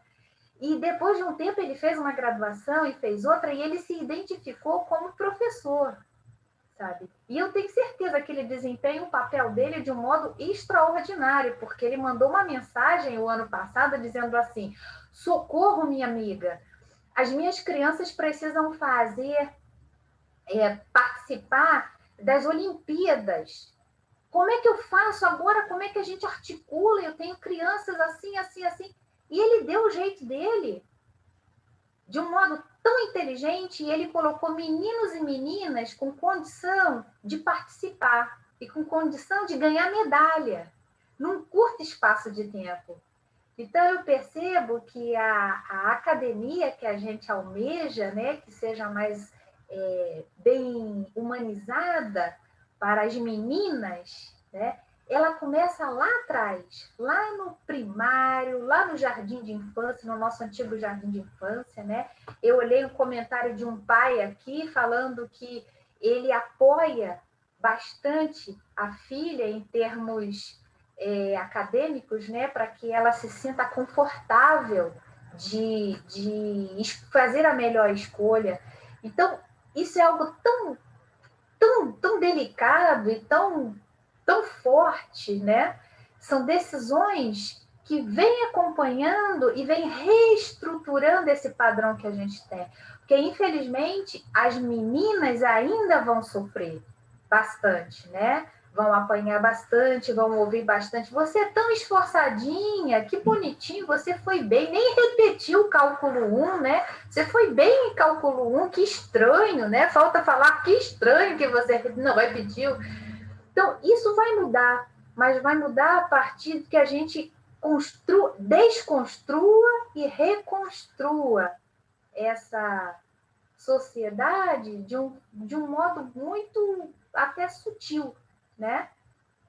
Que venha trazendo essa carga de conhecimento para a gente, que venha dizendo, olha, quanto mais diversificado for o meio, melhor vai ser para todo mundo, para homem e para mulher também. Porque, como eu disse, né, se é que eu posso usar essa expressão, nós somos software e hardware completamente diferentes e, ao mesmo tempo, com funções tão belíssimas e complementares, que quando a gente trabalha com a proporção das funções, né, maximizando resultados, tudo é bom. né? Desde o comecinho da carreira até a academia. Então, o Edson está aí com a gente. A Vanessa fez uma pergunta aqui. Ela perguntou assim: por que falar em preconceito quando se poderia falar igualdade de gênero? Eu acho que o que a gente vem falando aqui é igualdade de gênero, né? O que a gente está buscando é a igualdade de gênero. E o que a gente sofre é o preconceito que ainda existe, né? Assim, como que vocês responderiam aqui à nossa amiga Vanessa? Eu acredito que essas disparidades todas são justamente produto aí da desigualdade de gênero, né?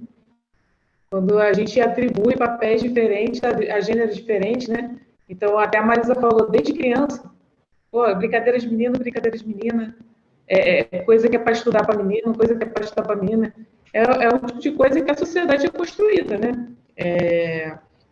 Então, infelizmente, né, se a gente não tivesse construções de gênero dentro da sociedade, do que cada um deve seguir ou deve ser, muito provavelmente a gente não teria esse tipo de problema e diversos outros problemas que a gente tem, né, que a gente enfrenta hoje, não só na academia, mas diversos problemas que são relacionados mesmo à divisão de gênero. Acho que é isso, né? A gente acaba falando preconceito no sentido de que, talvez a palavra, né? No sentido do fato da gente ser mulher dentro de um ambiente desse, faz com que as pessoas olhem a gente com olhos diferentes, né? Com preconceito, tipo assim, mulher, né? Mas isso é produto da própria divisão de gênero mesmo, né? Então, o caminho para isso, na minha opinião, é justamente essa igualdade. Uhum. Não, eu vi até ontem uma pessoa falar que gênero, classe, é tudo formas de você estar colocando pessoas em status de divisão, né? Então, para você, por exemplo, ter um grupo que tem privilégio sobre outro grupo. A partir do momento que você divide a sociedade em gênero, em classe, né? Você está criando aí uma pessoa que tem privilégio sobre a outra. Então, eu acho que é muito mais arregado. E as pessoas que estão na posição de privilégio, elas não querem perder e elas nem veem necessidade de lutar por aquilo, né? Porque é que nem foi muito bom essa palestra. Depois eu vou colocar para vocês no link e que vocês devem ver, porque assim mudou muito a minha visão de pensar que como que isso é controle de massa, né? Não é só uma questão de status quo da sociedade, mas serve também para controlar as massas. Deixa eu ver aqui. Vou só falar uma coisa, um adendo aqui, que voltando àquela questão lá da rivalidade, é muito mais fácil você manter a submissão e o status da mulher mais baixo quando elas são rivais, né? Uhum. Do que quando você tem uma certa união, né? Então é muito mais fácil você socializar as mulheres para que elas queiram brigar, porque se elas se unirem, o bicho pega, né? Uhum. Então faz parte também dessa questão da desigualdade de gênero, né? Uhum. Só complementando o que a Virgínia e a Ana elas disseram, essa semana eu tive a oportunidade de assistir a um seminário, e o seminário falava exatamente sobre isso, sobre a questão da mulher, né, e do homem, e os pesos, né, que isso tem dentro de, por exemplo, uma academia. Então, a palestrante, ela mostrou um estudo que foi publicado, tá? E ela dizia assim, as pessoas da área de ciências sociais, elas tiveram esse interesse, aconteceu nos Estados Unidos. Eles pegaram um currículo, porque sempre existiu esse tema, né? Tem mais homem do que mulher na área de ciências exatas. Será que isso é real? Será que essa ideia de que a mulher é um trabalho pouco atraente para ela, a academia? Vamos ver o que os líderes de pesquisa, né, que são gerentes de laboratório, que são principais investigadores, que são chefes de departamento, o que eles pensam disso? Então, o que eles fizeram? Eles pegaram um currículo, tá? E o mesmo currículo, tá, gente? Eles colocaram assim, John e Jennifer. Era o mesmo currículo. E eles distribuíram para que essas pessoas selecionassem, né? Um grupo para o Jennifer e um grupo para o Joe. E aí eles analisaram da seguinte forma: você contrataria essa pessoa pelo background dela, pelo currículo dela, para o seu departamento como professor assistente? E, incrivelmente, e qual o salário que vocês estariam dispostos a pagar? Era o mesmo currículo, ok? O mesmo currículo, só mudava o nome. E, incrivelmente, o rapaz, o John, todo mundo que contrataria o John, daria para ele cerca de um valor bem mais alto. Ela colocou o valor até estipulado, né, do que daria para Jennifer. Era o mesmo currículo, só mudava o nome. Então, na academia, a gente vê isso acontecer, ainda vê, né? E em grandes centros. Então, mesmo que isso não tenha nome de preconceito, isso é muito suspeito, né? Se é o mesmo currículo, mas está com um nome diferente, então eu contrato essa pessoa por um valor mais baixo. Não tem a ver com o desempenho, tá? Tem a ver com o sexo, né? Então tem a ver com o gênero. Então é uma coisa ainda muito forte, real. Isso foi publicado, é muito sério. É uma forma da gente acordar para algumas coisas, né? Para alguns pontos que a gente precisa encarar dentro da nossa sociedade, mas, infelizmente, é a nossa realidade ainda. Foi o que eu disse. A minha esperança é que, em breve, todos, no futuro, achem isso muito retrógrado, né? Eu espero que não faça diferença no futuro, né? Mas ainda faz diferença. E é real. É complicado. A Gabriele aqui, ela está fazendo... A Gabriele Almeida, né? Que são duas Gabrieles que perguntaram. Elas perguntaram assim: quais atitudes machistas vocês já notaram replicar involuntariamente no meio de que convivem? Assim, a gente tende a não se achar machista, né? Eu tento ser no máximo feminista, no máximo feminista possível, mas eu acho assim, talvez a atitude machista que eu tenha tido que foi com a maior das boas intenções, de chegar para a minha aluna de ser e falar assim: olha, no congresso você não pode beber muito e ficar fazendo muita festa, porque senão o pessoal vai ter um preconceito com você, então se comporte dentro do bela recatada, desse gênero, né? Eu acho que essa foi a atitude machista que eu já tive com as minhas alunas de chegar, mas assim, sempre na intenção de minimizar sofrimento e minimizar que elas apanhassem no futuro, porque assim, fala assim, eu acho que é difícil a gente aprender com o erro dos outros e todos nós já cometemos erros que a gente foi julgada mais tarde, e se pensar assim, talvez se eu não tivesse tido tal atitude, eu não tinha passado por tal consequência, né? Então, é isso. Eu acho que eu já fui machista, mas sempre tentando nas melhores das intenções, mas é complicado, né? Ana, você já foi machista? Provavelmente, né? A gente vive uma sociedade construída em cima do patriarcado, né? A gente não... Já fui babaca quando eu era mais jovem. Né? Hoje, eu tenho como parte do meu princípio de estar sempre tentando melhorar, evoluir, ouvir as pessoas, né? Aprender. Mas quando eu era mais jovem, eu fui criada numa família que tinha certos pensamentos conservadores, né? A minha mãe, ela é religiosa e, né? Então passei minha vida toda falando, ó, muito apertado isso aí, não usa essa roupa não. Né? Isso aí não é coisa de menina, isso aí não é coisa de mocinha fazer. Passei minha vida toda, boa parte da minha vida ouvindo isso. Então, a gente acaba replicando esse tipo de coisa, né?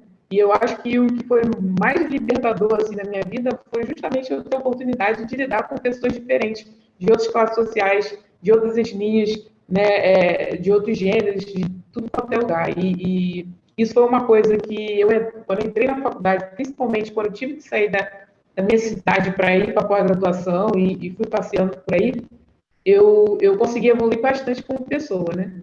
Então, eu acredito, né, assim, não tem nenhuma situação específica, né, para relatar sobre isso exatamente, mas eu acredito que nesse momento da minha vida, né, não me isento de ter, não sou perfeito. Acredito que talvez seja mais na linha do que a Virginia falou, né, nesse sentido de orientação, né, redução de dano, né, a gente orienta, não no sentido de julgar a pessoa, mas minimizar danos dentro de um ambiente que a gente já sabe como é que é.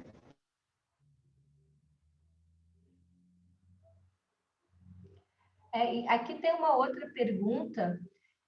Queria saber se vocês sentem que, às vezes, acabam sendo taxadas de brava quando somente queriam mostrar a opinião de vocês.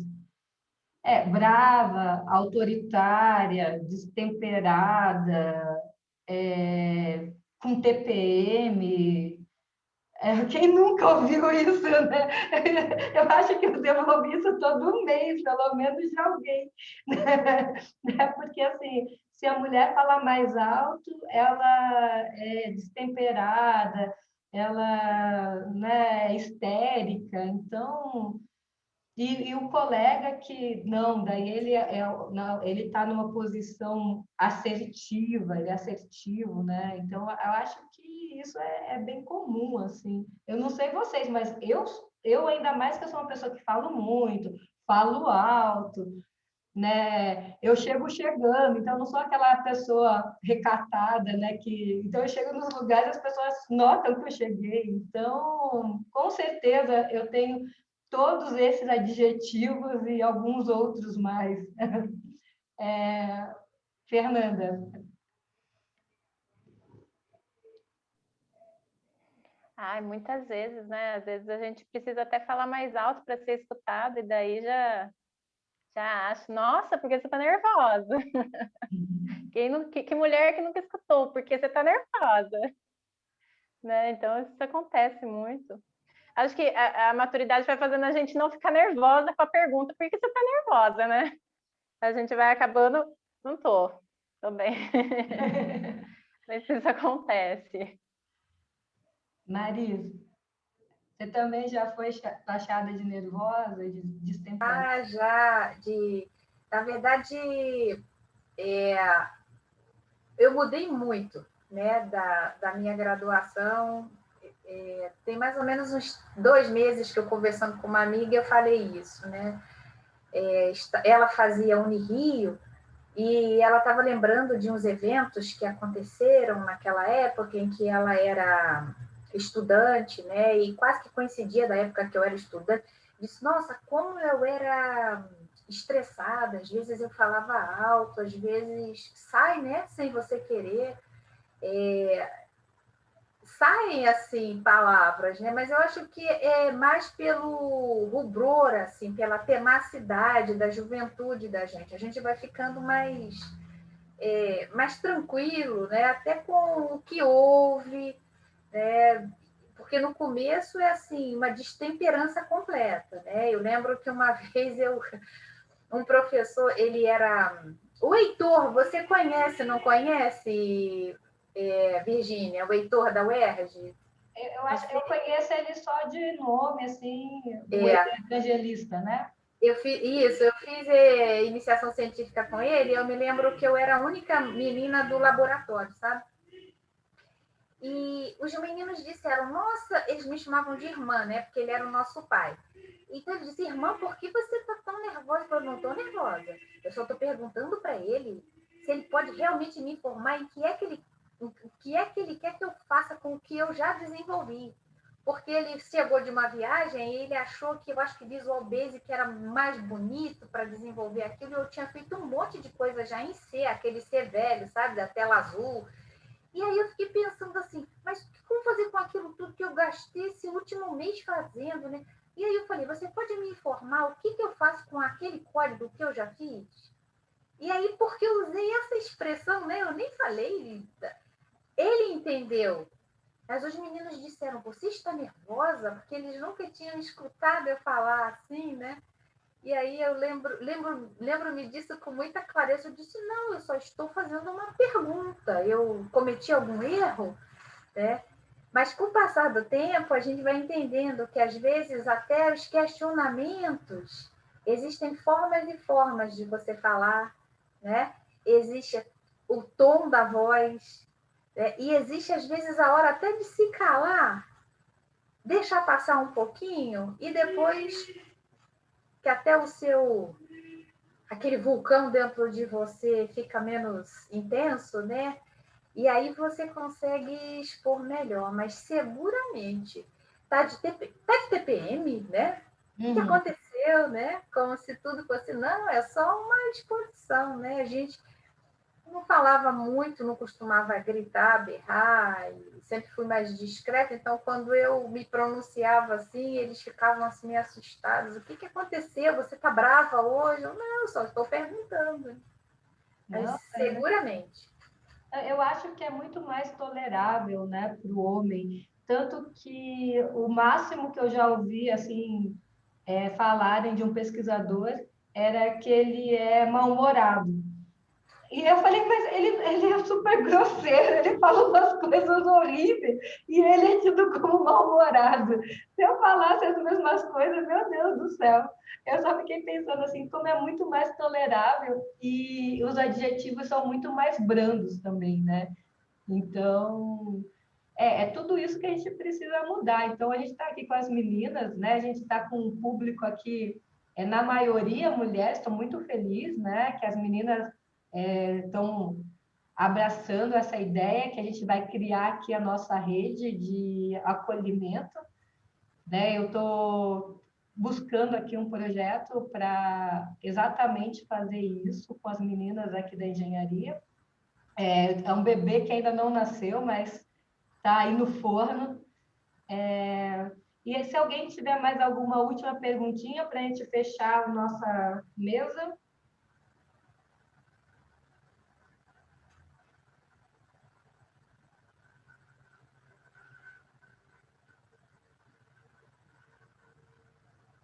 Virgínia, Oi. é Paulo. Oi, Paulo. Posso fazer um comentário rápido, então? Pode sim. Eu quero agradecer muito vocês. Esse papo é super importante e fazer na Semana da Engenharia. Isso também é relevante, sabe? É muito legal. A engenharia, arquitetura e urbanismo, né?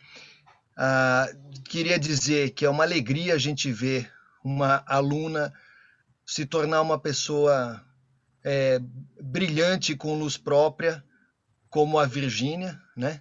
É uma pessoa especial e que bom isso, né? Queria aproveitar esses minutinhos para falar rapidamente pessoas que marcaram minha vida acadêmica, que são mulheres, sabe? Minha primeira orientadora, Nete Gorenstein, Instituto de Física, uma pessoa maravilhosa. Eu comecei, sabe, aquela pessoa que pega na mão da gente, e eu não estaria aqui se não fosse a Nete, sabe?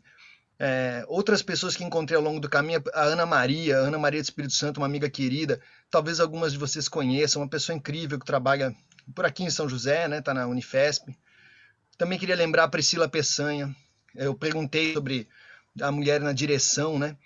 porque a Sandra esteve na direção do Instituto de Pesquisa aqui no IPD, fez a diferença, e a Priscila Peçanha na UENF, em campus, ela tem trabalhado na pró-reitoria, uma física, doutora em física, uma pessoa que só tenho elogios, assim, pessoa incrível, né? E aí eu vou fazer uma pergunta, assim, humildemente, porque eu me sinto provocado por essa questão que é muito delicada, né? Sobre a gente eventualmente ser machista sem perceber, né? A gente tem que estar atento. Então eu vou perguntar para vocês se esse posicionamento que eu vou ter, se vocês, o que vocês acham, se eu quero me colocar, pôr a cara para bater aqui. É que assim, no meu trabalho, no dia a dia, orientando alunos principalmente, mas nas aulas também, eu, sei lá, são 20 anos de Univap, eu aprendi a valorizar muito. Primeiro, eu não acredito naquela coisa de gênio. O aluno é gênio, esse aqui... Eu não gosto dessas coisas, sabe? Eu nunca falo essas coisas porque acho que não é por aí. Menino ou menina, sabe? Mas, assim, eu tenho aprendido, sentido a importância de características como a persistência, de verdade. Eu acho muito bonito quando a pessoa começa um semestre com dificuldade e aí ela persiste. Eu acho que isso não é uma qualidade secundária, é uma qualidade fundamental, né? A pessoa se debruça e vai, né? Não desiste. Então, a persistência, o esforço e também a dimensão afetiva. Eu não acredito em ensino, aprendizagem sem a dimensão do afeto, né? E nesse sentido é que eu tenho reparado num desempenho muito interessante das moças da engenharia e tenho reavaliado minha postura como docente, né? Tentando valorizar essa dimensão afetiva, do incentivo que eu percebo na fala de vocês, né? Valorizar isso, são qualidades que normalmente se atribui a mulher é mais afetiva, a mulher é às vezes, aqui vocês comentaram, é mais persistente, mas isso, enfim, talvez a gente, eu não sei, eu fico me perguntando se a gente não deve dar realmente o valor incrível que tem essas qualidades e não... para a gente não entrar naquele jogo, que é um jogo machista mesmo, de quem é mais inteligente, que não é por aí, né? Talvez, não sei, estou perguntando, né? Será que a gente não pode valorizar essas qualidades que andam em falta, sabe, em outros ambientes, e que vocês estão ajudando a trazer aqui, enfim, com talento, com perspicácia, mas assim, podemos valorizar o afeto, né? Isso não é... Eu queria um comentário de vocês sobre isso, sobre a importância dessas qualidades como persistência e afeto, e a gente de fato vê isso nas moças, vê isso independente, mas eu tenho reparado isso nas moças, né? Essa coisa, não, eu não vou desistir, sabe? Quando às vezes os rapazes têm uma tendência de, pô, vou chutar o balde, sabe? Essa observação para vocês faz sentido? Eu estou me colocando aqui para saber se isso é um comentário, se soa machista ou não, mas eu estou sendo sincero, assim, valorizar essa vontade, esse querer, né? No meu trabalho do dia a dia, isso para mim faz de fato a diferença, sabe? Mais do que o cara tirar 9, 8, 10 ou a moça tirar 9, sabe? Era só isso. Desculpem se eu falei de mau jeito, mas assim, tô sendo sincero, tá? E parabéns, brigadíssimo pelo momento, tá? Alguma de vocês gostaria de responder primeiro? Maria? Pode falar. Eu até abri aqui, nem vi que estava aberto. A afetividade, ela é um link que todo professor, na verdade, o professor, eu tive excelentes professoras, eu tive excelentes professores, e eu me lembro que quem não me fez desistir de terminar a minha graduação foi uma professora. O nome dela era Carla. Eu era terrível, então, quando eu fiz geometria descritiva, eu tinha muitos problemas para não resolver o problema, mas para graficar o que eu tinha resolvido. E eu me lembro que eu estava muito cansada, porque eu trabalhei durante toda a minha graduação. E é difícil você fazer um curso de graduação e trabalhar ao mesmo tempo. Então, um dia eu cheguei tão cansada, mas tão cansada, eu estava mentalmente cansada, porque eu trabalhava como programadora. E eu me lembro que era prova. E eu, assim, cheguei exaurida, assim, eu desabei, eu não queria fazer nada naquela hora, eu só queria ficar quietinha. E eu precisava executar a prova. E eu sentei, eu me lembro, eu tinha papel, eu tinha tudo assim na minha mesa, e o meu olhar ficou perdido no horizonte, assim, embora a prova estivesse na minha frente. E essa mulher, ela veio na minha direção e ela encostou no meu ombro e falou assim, tá tudo bem? Eu falei assim, não, eu não tô bem. Ela disse, o que que você tem? Eu falei, nem eu sei, eu tô exausta, eu tô cansada. Eu posso começar, mas eu não vou conseguir terminar, porque eu tô exaurida. E ela foi tão humana, ela foi tão delicada. Ela falou para mim assim, isso é só uma avaliação. Olha a conotação que ela deu para um exame, que para um aluno é uma coisa assim, extremamente. Se eu me der mal aqui, eu vou rodar, eu vou fazer essa disciplina de novo, então, mais um período que eu vou ter que ficar na universidade. E ela falou para mim assim: vai lá fora, lava o seu rosto, toma um café e volta. Eu estou aqui. Eu não fiz aquilo pelo exame, eu fiz por ela. Ok? Eu fiz exatamente o que ela mandou eu fazer. Voltei, sentei, falei para ela, eu vou fazer o que eu consigo fazer. E ela pôs a mão no meu ombro de novo e falou assim, não tenha pressa. Eu tô aqui. Foi a única coisa que ela fez. E aí, passado aquilo, eu entreguei, óbvio, né? Não fiz tudo, deixei muita coisa em branco. E não tive sucesso, não teria sucesso naquela prova se fosse, se eu dissesse para vocês que eu teria condições, não teria de alcançar um valor mínimo. E eu comentei com um amigo, assim, falei, Cláudio, e o Cláudio era assim, bem barulhento, assim, chegando, né? Eu falei, Cláudio, meu amigo, eu acho que eu vou trancar esse negócio. Eu estou muito cansada, eu não estou aguentando, e eu fui muito mal na prova da professora Carla, e ela é uma professora extraordinária, um ser humano mais extraordinário ainda. É tão difícil esse peso que a gente fica, né? Ele comentou com ela. Na aula seguinte, era período assim, 2 semanas depois ela entregaria a avaliação, né, já corrigida e tal. Ela não entregou a prova, né, ela se reteve um pouquinho ainda, mas naquela aula ela me entregou um chaveiro. E esse chaveiro tinha um bonequinho, ela sabia que eu gostava muito do personagem Mickey Mouse, e tinha um bonequinho com um diplominha segurando, sabe? E ela falou para mim assim, eu só queria que você lembrasse que matematicamente é inviável você desistir. Você percorreu mais caminhos e fez mais avaliações até aqui do que o que falta daqui para o fim.